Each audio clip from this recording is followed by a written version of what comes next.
স্বাগতম মোৰ অনতি ভিডিঅ'লৈ। আজি লৈছোঁ গণিতৰ যিখন DLA ফাৰ্ষ্ট ছেমিষ্টাৰৰ গণিতৰ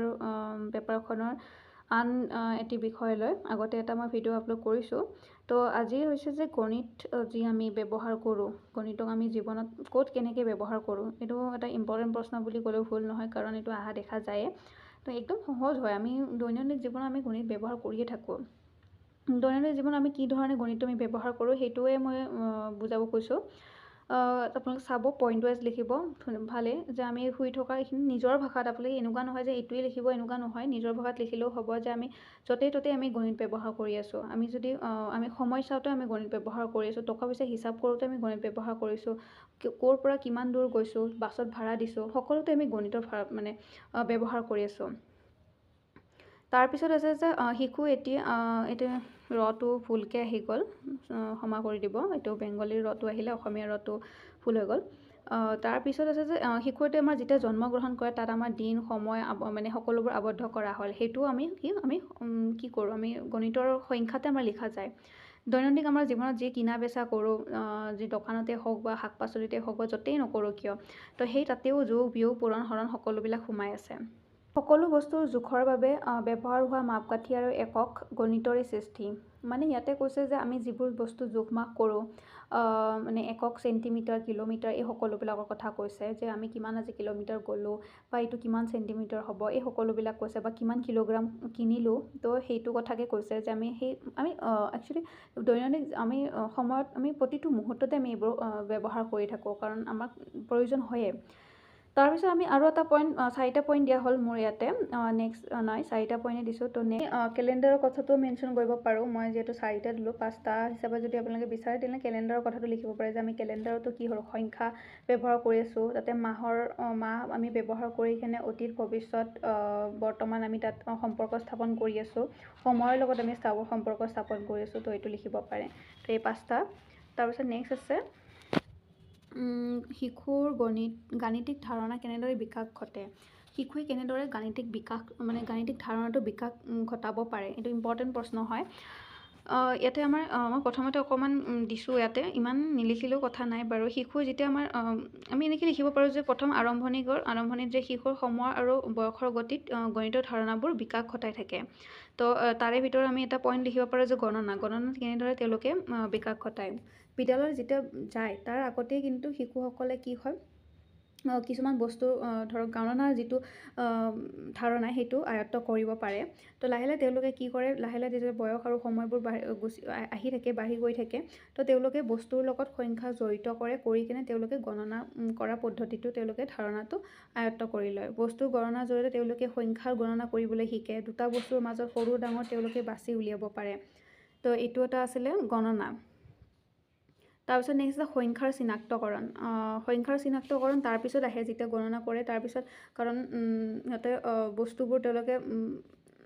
যিটো স্পৰ্শ কৰি কিনে তেওঁলোকে গণনা কৰিবলৈ প্ৰথম অৱস্থাত কৈছোঁ, শিশু যেতিয়া বিদ্যালয়লৈ যোৱাৰ পিছত তেওঁলোকৰ গণনাৰ যিটো ধাৰণা সেইটো বেছি বিকাশ হয়। তাৰপিছত আছে যে সংখ্যাৰ চিনাক্তকৰণ। লাহে লাহে তেওঁলোকৰ প্ৰাক প্ৰাথমিক পৰ্যায়ত কি হয়, তেওঁলোকে সংখ্যাবোৰ চিনাক্ত কৰিব পৰা হয়।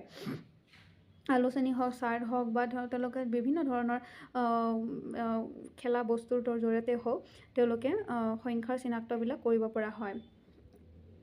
এনে ক্ষেত্ৰত শিশুসকলে সহজতে বিভিন্ন সংখ্যাৰ চিনাক্ত কৰিবলৈ শিকে, আৰু লাহে লাহে প্ৰাক প্ৰাথমিক পৰ্যায়ত সংখ্যাবিলাক তেওঁলোকে লিখিব জনাও হয়, ক'ব পৰাও হয়, বা তেওঁলোকে সেইবোৰ গণনা কৰি কেনে তেওঁলোকে ক'ব পৰা হয়, যোগ বিয়োগ কৰি কেনে লাহে লাহে। তাৰপিছত যেতিয়া লাহে লাহে তেওঁলোকে আপাৰ খাপলৈ গৈ থাকে, ওপৰ খাপলৈ গৈ থাকে, তেওঁলোকে কি কৰে, কোনটো সময়ত সংখ্যাৰ যিটো বোধ, ক'ত কেনেকৈ সংখ্যাবোৰ ব্যৱহাৰ কৰিব লাগে, তো সেইটো তেওঁলোকে জনা হয়, সংখ্যাৰ অৰ্থবোৰ জনা হয়, সংখ্যাবোৰ কেনেদৰে ব্যৱহাৰ কৰিব লগা হয়, তাতে সিহঁতে তেওঁলোকে বুজি পায়, বুজি উঠে, আৰু তাৰ সেই হিচাপে সম্পৰ্ক স্থাপন কৰি তেওঁলোকে সংখ্যাবোৰ ব্যৱহাৰ কৰে। তো তেওঁলোকে কি কৰে, যোগ বিয়োগ কৰিব পৰা হয়। তাৰপিছত প্ৰথমতে যোগ কৰিব পৰা হয়, তাৰপিছত বিয়োগৰ পিছত তেওঁলোকে পূৰণৰ ধাৰণাটো আহে, পূৰণৰ পিছত হৰণৰ ধাৰণা আহে। তো লাহে লাহে তেওঁলোকে এটা খাপ পাৰ হৈ তেওঁলোকে সেই ধাৰণাটো তেওঁলোকে আয়ত্ত কৰি লয় আৰু তেওঁলোকক যদি আমি মূৰ্তভাৱে তেওঁলোকক যদি আমি যোগৰ বা বিয়োগৰ আমি ধাৰণা দিবলৈ যাওঁ তেওঁলোকক আমি দিব পাৰোঁ যে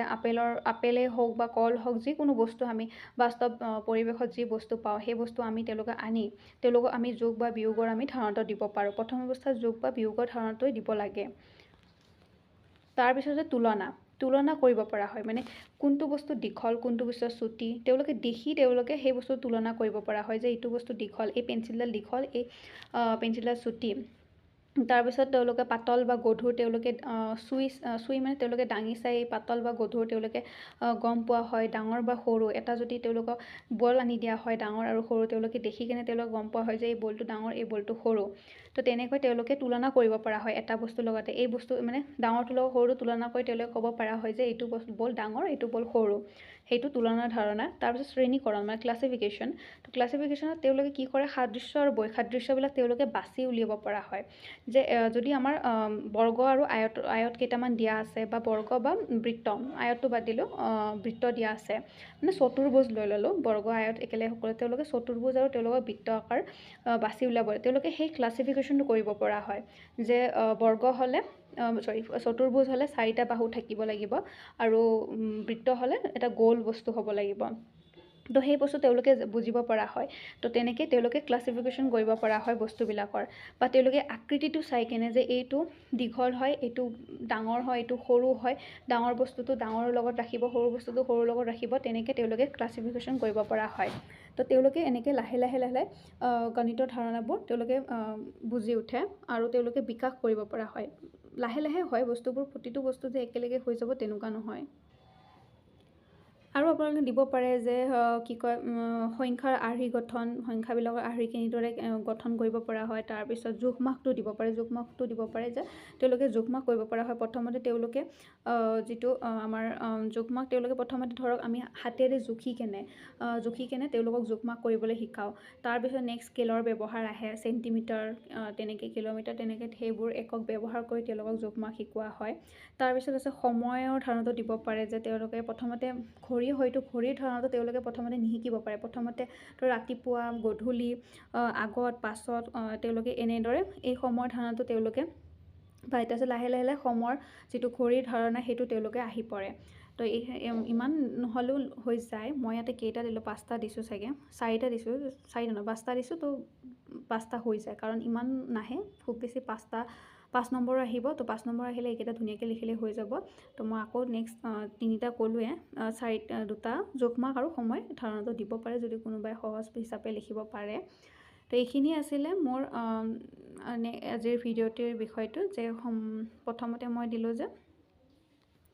ক'ত কেনেদৰে আমি গণিত ব্যৱহাৰ কৰিব পাৰোঁ তাৰপিছত আছে যে আমাৰ গণিতৰ ধাৰণা শিশুৱে কেনেদৰে বিকাশ ঘটায় তো এইখিনি আছিলে যদি ভিডিঅ'টো চাই ভাল লাগিলে লাইক শ্বেয়াৰ ছাবস্ক্ৰাইব কৰি দিব আজিলৈ আহিছোঁ ধন্যবাদ